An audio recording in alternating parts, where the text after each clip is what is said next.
Our building is a boiler plant built by Mies on the Illinois Institute of Technology campus in Chicago, and the plant was built in 1950.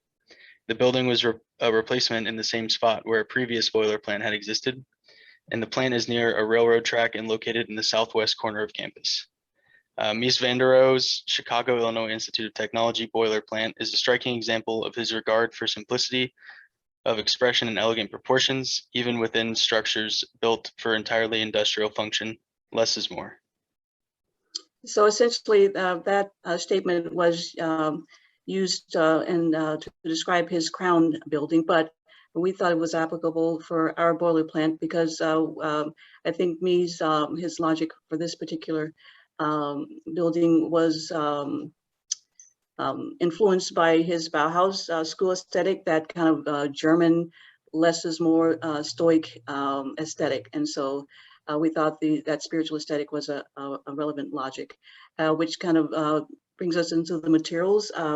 Again, being a stonemason's son, Mies worked in his father's workshop in his teen years until he went to work with George Barron's workshop. So he was very fond of brick.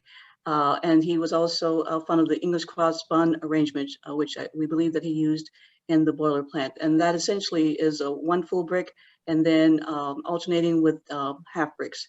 And I think this schematic drawing kind of illustrates that.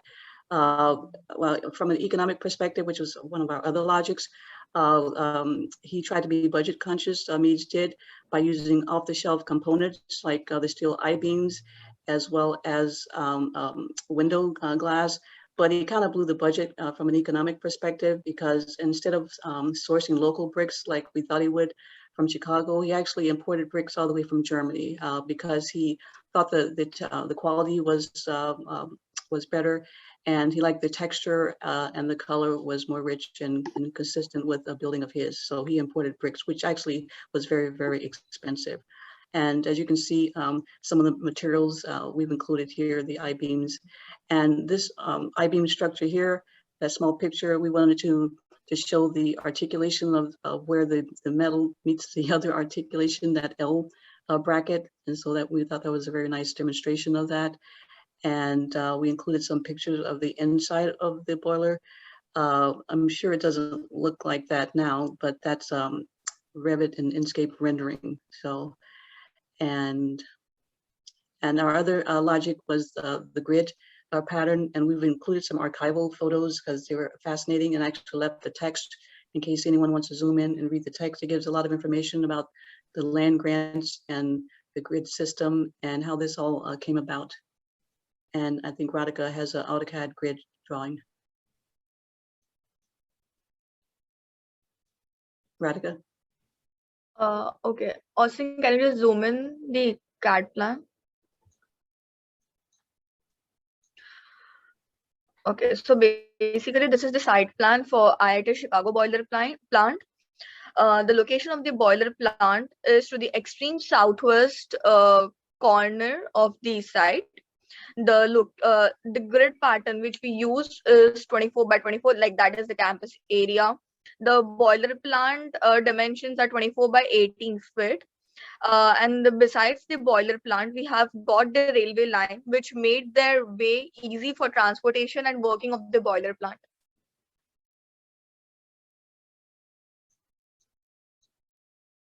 All right, so our next logic, we chose ventilation. So the interior temps can rise between 100 and 120 within a boiler house at a time. So airflow is very important.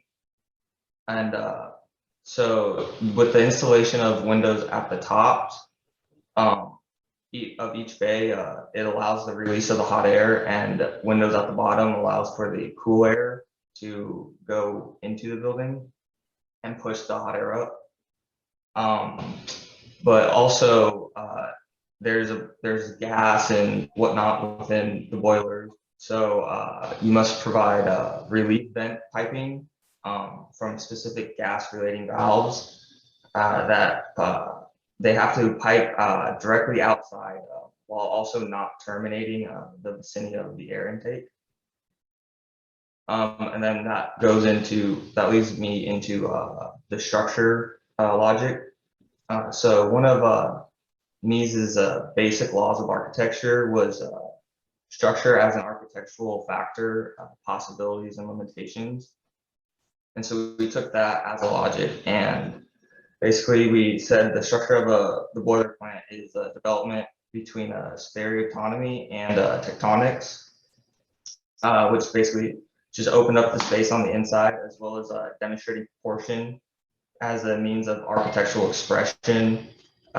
So like the materials become a factor within the structure.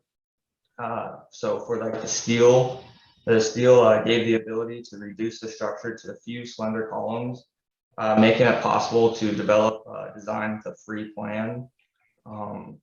And that's where you get the Romplin principle from.